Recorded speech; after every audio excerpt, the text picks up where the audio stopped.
তপস্যা ধ্যানে জ্ঞানে যোগে পায় না, আজ তাকে সে ক্ষুধার যন্ত্রণায় কৃষ্ণ বলছেন, লালা বলছেন আমাকে খেতে দাও।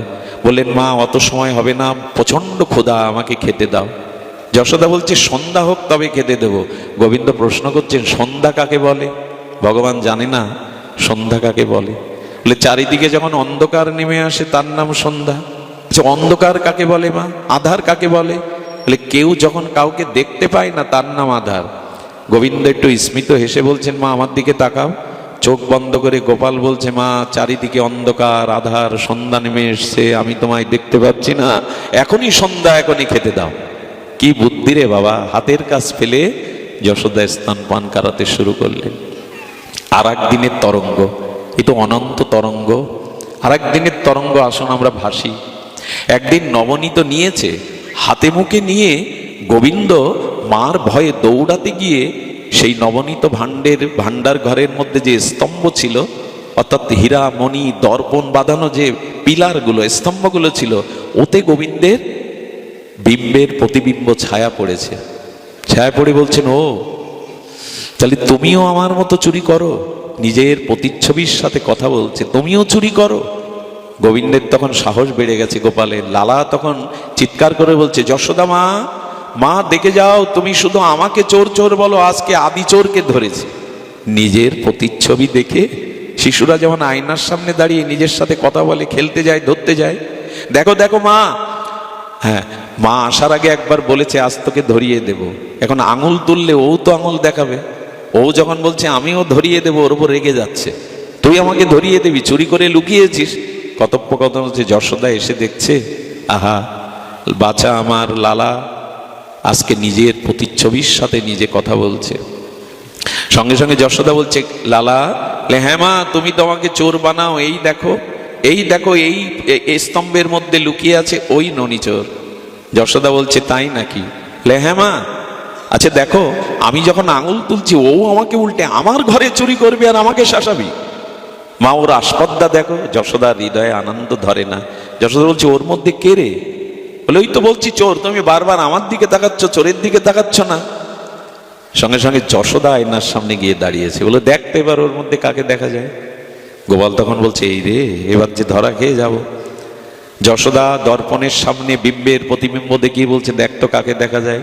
যশোদা প্রমাণ করতে চাইছে আয়নার সামনে তোকেও দেখা যাচ্ছে, তোকে, অন্য কেউ নাও কেন, এই দেখ আমার প্রতিচ্ছবি ভেতরে। গোপাল তখন কাছুমাছু করে মায়ের আঁচল ধরে টানছে আর বলছে মা তোমার এত ভালো দেখতে, তোমাকে এরকম মানায় নাকি আয়নার মধ্যে? আহা কি রূপ তোমার। গোপাল স্তুতি করছে মায়। ভালো বললে তো এমনিই গলে যায় সবাই। বলে হ্যাঁ আমার খুব ভালো দেখাচ্ছে, এতদিন দেখিস তুই তাই না? কান ধরে টেনে নিয়েছে। হ্যাঁ, নিজের মধ্যে নিজের কথা বলা, তাহলে সত্যই তুই চুরি করিস? এমনি করে তার লীলা গৃহ থেকেই শুরু হলো। এরপরে পরের ঘরে যাওয়ার পালা। আহা, এক ব্রজবাসী মায়ের দেখুন, প্রতিটা ব্রজবাসীরা, যশোদা ভাগ্যবতী শুধু নয়, মহাভাগ্যবতী যশোদা নয়, ব্রজবাসীরাও ভাগ্যবতী, ব্রজ মায়েরাই ভাগ্যবতী। তবে ওই ভাগ্য মা আমাদের সকলের হয় না। কি করতো জানো ব্রজবাসীরা?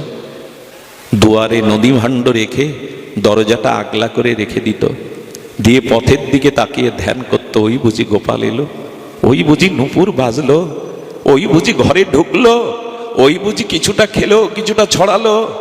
ধ্যান করতো বসে বসে। ভগবানকে ঘরে আনার জন্য, ভগবানকে প্রতীক্ষা করবার জন্য আমাদের সময় নাই হাতে। একটা জিনিস বলি, হৃদয় থেকে ভগবানের জন্য যারা প্রতীক্ষা করে, ভগবান তাদের উপেক্ষা করতে পারেন না। একটু প্রতীক্ষা করে দেখুন, ঘরে তার প্রতীক্ষা করুন, তিনি আসবেন। প্রতীক্ষা কখনো উপেক্ষা করে না ভগবান। গোপাল ঠিক ঠিক এলো, গোপাল ঠিক ঠিক আসে, এমনি করে প্রতীক্ষা আমাদের। এক ব্রজমাসীমা ওইভাবে ভাবছে, ভাবতে ভাবতে মনে মনে মনে মনে চিন্তা করতে করতে দেখছে গোপাল এলো, ননি খেলো, কিছুটা ছড়ালো। যখন চড়ে লুকিয়ে চলে যাচ্ছে, বুড়িমা তখন লাঠি তুলে চোখ বন্ধ করে ছুটছে, ধর ধর ধর ননি চোর ধর, দৌড়াচ্ছে। এক বৃদ্ধ বাবা বলছে ও বুড়িমা, সামনে তো কেউ নাই, তো কাকে চোর বলে দৌড়াচ্ছ? চোখ খুলে তখন বলছে ও আমি তো মনে মনে ধ্যান করছিলাম, গোপালকেই নিয়ে দৌড়াচ্ছিলাম।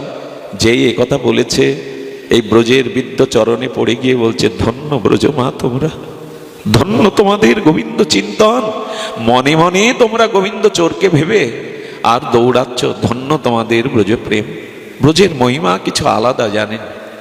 একদিন গোবিন্দ এরকম ঢুকে পড়েছে, ঢুকে পড়াই তার অভ্যাস, কারণ প্রতীক্ষাই থাকে তো ব্রজবাসের। একদিন যদি না আসে ওদের দিন ভালো যায় না। একদিন যদি গোপাল ঘরে ননি চুরি করতে না আসে ওদের দিন ভালো যায় না। আমরা কবে প্রতীক্ষা করব যে সংসার তোমার, প্রভু তুমি এসো। যখন ঘরে ঢুকেছে তখন ওই নবনীত, আসলে নবনীতগুলোর প্রতি লোভ কেন জানেন? যখন গাভীগুলোকে ওরা খাওয়াতো তখন গাভী মাকে বলতো, গোপাল সেবার জন্য ভালো দুগ্ধ দিবি, বেশি বেশি দিবি, ওই নিবেদন শুরু হতো। যখন দুগ্ধ দহন করত তখন গোপালের কথা মনে পড়তো। কেমন জানেন বাসীরা, কেমন জানেন? ওই দুগ্ধ দহন করতো তো গোপালের সেবায় লাগবে দুগ্ধ, চিন্তা করত। চিন্তা করতে করতে দুগ্ধটা যখন ঘোল অম্লযোগে মন্থন করত তখনও গোপালের চিন্তা করত। এমনি করে করে নিবেদনটা আগেই হয়ে যেত। এতে যদি গুরু সেবা হয়, ভগবত অনুষ্ঠান হয়, নিবেদন ঠাকুর ঘরে শুধু হয় না, ওই যে অনুষ্ঠানটা হবে এতে মনে প্রসন্নতা দরকার। বাজারে বস্তু কিনতে গেলে বলতে হবে, বাবা ভগবানের সেবায় লাগবে, সুন্দরটা দাও, ভালোটা দাও, এই হলো নিবেদন।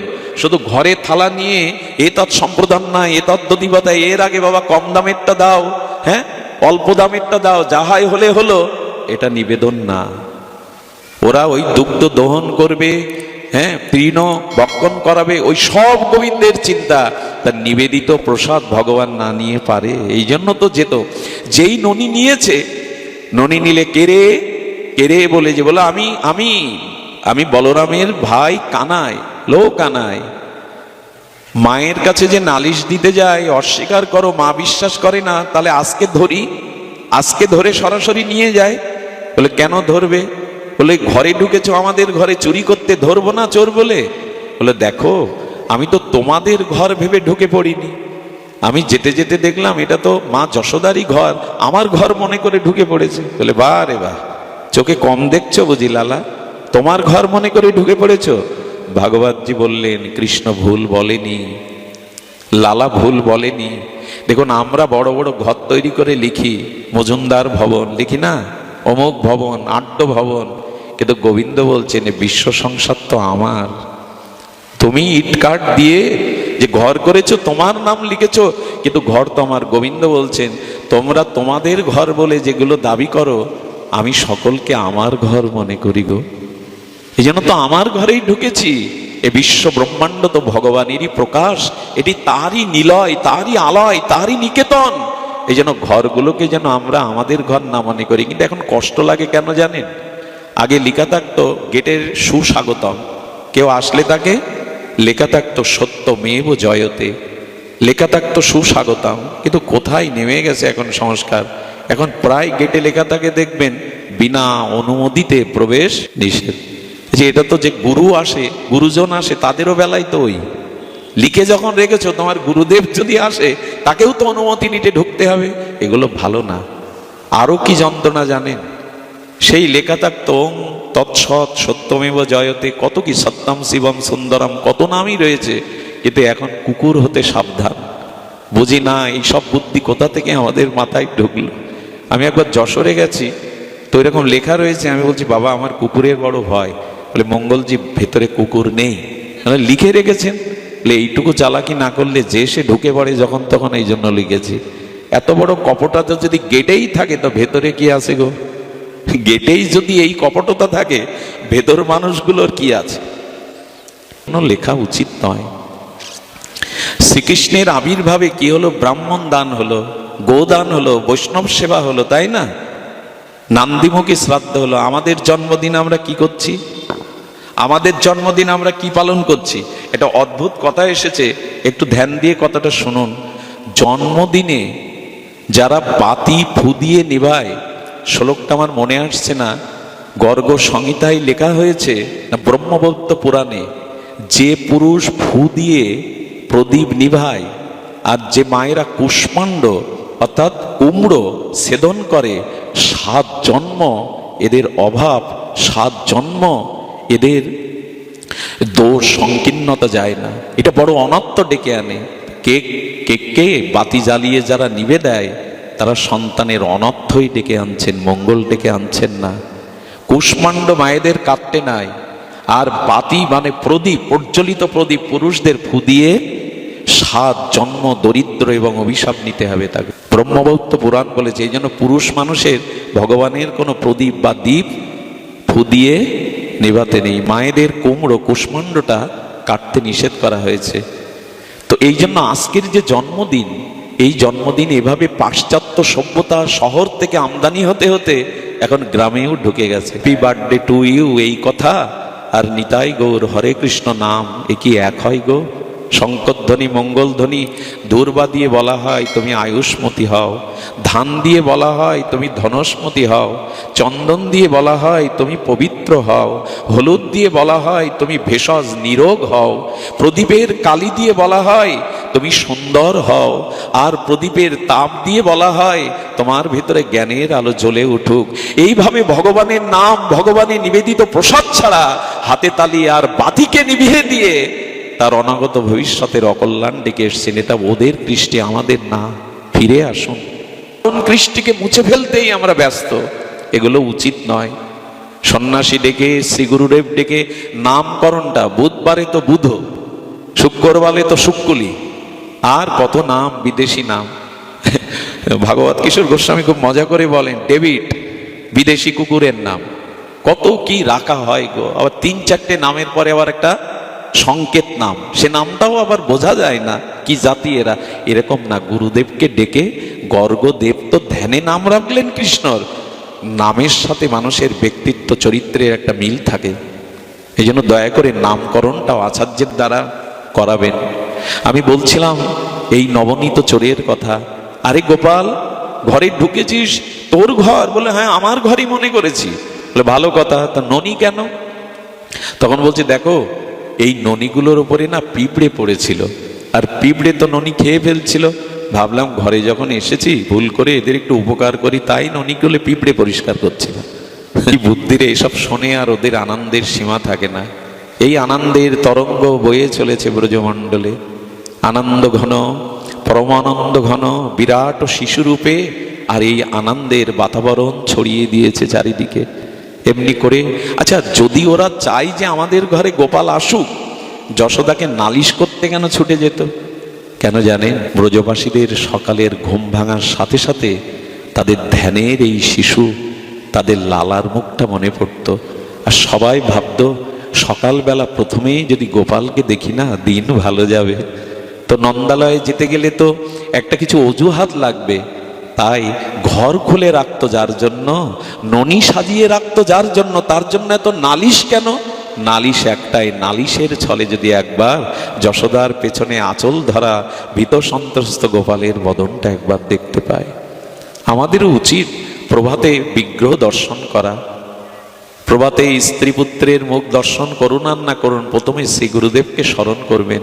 প্রথমে রাধারানীকে, ইষ্ট গুরুদেবকে, নিজের আচার্যকে দর্শন করেই আমাদের আসলে ভোরে দেখাটা, আমাদের প্রথম প্রহরে নিদ্রাভঙ্গের পরে প্রথম দর্শনটা আমাদের সারা দিনের একটা ভালো লাগা লুকিয়ে থাকে।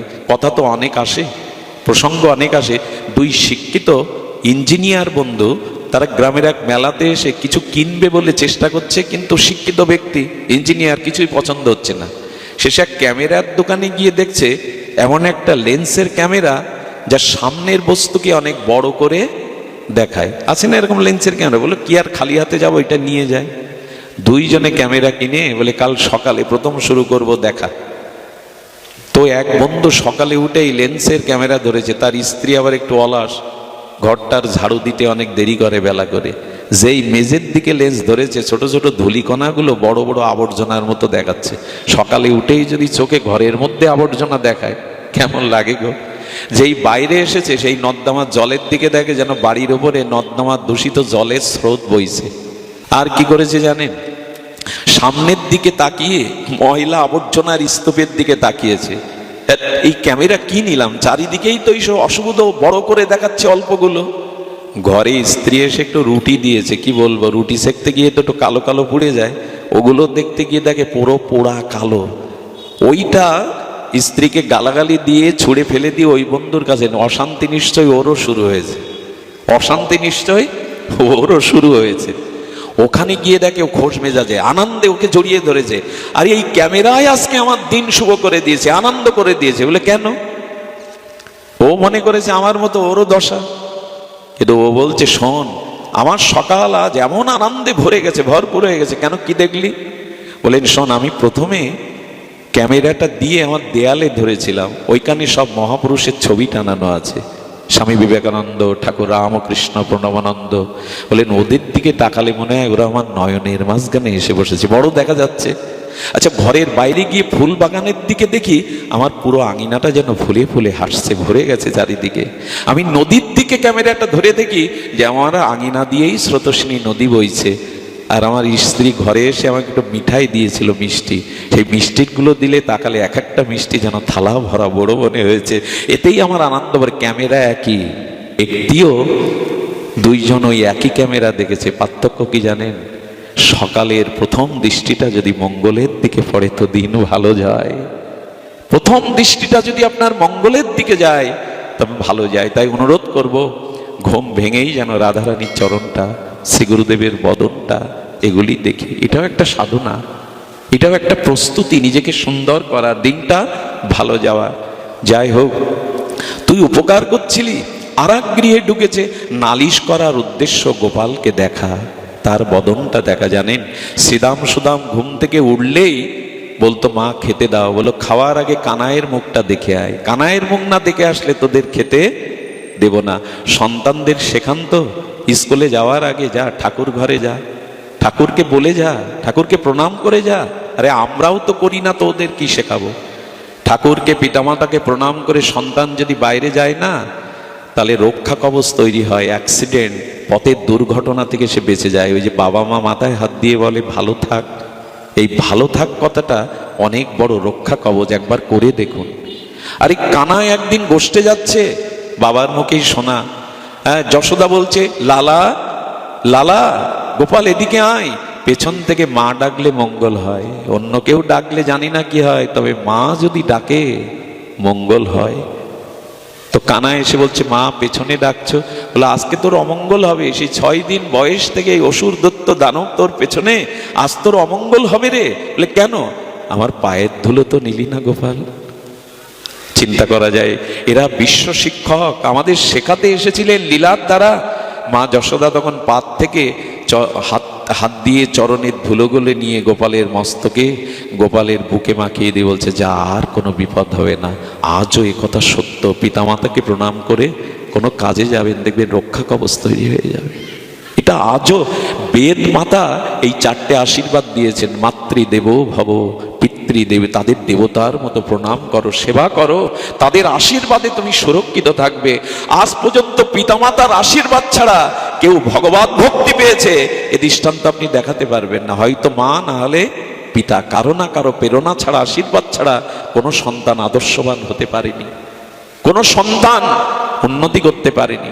আরে পিতামাতার ভক্তি আমার লালাকে দিয়ে, আমার গোপালকে দিয়ে শিখো। নন্দ বাবা বলছে কানাই আমার পাদুকাটা পাচ্ছি না। ভগবান হলে বলা যাবে তো আমার জুতো কোথায়। নন্দ বাবা বাৎসল্য প্রেমে বলছে কানাই আমার পাদুকা কোথায়। আর সঙ্গে সঙ্গে গোপাল বাহির বাড়িতে গিয়ে দেখে বাবার কাদা মাখা ধুলো মাখা পাদুকা। প্রথমে না কাদাগুলো ধুলোগুলো ঝেড়ে নিলেন, ছোট ছোট তো হাত, একটা মাথায় নিলেন আর একটা বুকে নিলেন, এনে বাবার পায়ে পরিয়ে দিয়ে আশীর্বাদ চাচ্ছেন। আজ লোকগুরু, বিশ্বপিতা, জগৎধাতা, বিধাতা, তিনি শিক্ষা দিচ্ছেন পিতার পায়ের জুতোও তোমার কাছে মস্তকে সম্পদ। যাদের এই আশ্রয়টা হারিয়েছে না, তারা বোঝে পিতামাতার রূপ সম্পদ, এই বটবৃক্ষের ছায়া যারা হারিয়ে ফেলেছে তারা বোঝে জীবন অনাথ হয়ে যায়, জীবন শূন্য হয়ে যায়। এই হতভাগা, এই নর্দমার কীট, মূর্খ, অধম, পাপিষ্ঠ, আমি যে মাকে পেয়েছি, যার ঘরে এসেছি, সে আজও বারান্দায় পড়ে থাকে, ঘরে শোয় না। একদিন মা অন্যকে বলেছে বিল্ল রাত 2-3টের সময় আসে, ডেকে ডেকে যদি সাড়া না পায় ওর কষ্ট হবে। মাঝে মাঝে মায়ের অঙ্গের বসন পড়ে যায় গ্রিল খুলে দিতে, আড়ালে মাঝে মাঝে তখন কাঁদি, মা তুমি চলে গেলে বিল্বমঙ্গলের জন্য এই অপেক্ষা সংসারে কেউ করবে না। সারা দিন কাজ শেষে এসে মাকে মা বলে ডাকবেন, দেখবে হৃদয়ের সব জ্বালা জুড়ে যাবে। সচি মাকে দেখে শান্তিপুরে অদ্বৈত ভবনে মাকে 7 বার প্রদক্ষিণ করে নিমায় প্রণাম করে বলছে, মা তুমি যদি বলো আমি সন্ন্যাস ধর্ম ত্যাগ করে গৃহে ফিরে আসবো, মা তোমার চোখের জল আমার বড় কষ্ট দেয়। মা বলে, নারী নিমায়, সন্ন্যাস ধর্ম কলঙ্কিত হবে বৈরাগ্য ধর্ম, তবে এক কথা রাখিস, তুই ব্রজে না গিয়ে লীলাচলে ভজন করিস, অন্তত তোর সংবাদটা আমি পাবো। মাকে 7 বার প্রদক্ষিণ করে কোলে বসে বললেন, মা আমি তোমার যোগ্য সন্তান নই, আমি তোমার সেবা করতে পারলাম না, জীব জগতের জন্য আজ তোমায় ছেড়ে যেতে হলো, তবে মা যতবার এই ধরিত্রীতে আমি আসি, আমি তোমার কোল তোমার গর্ভ আশ্রয় করে যেন আসতে পারি, মা তোমার কোলকে যেন আশ্রয় করতে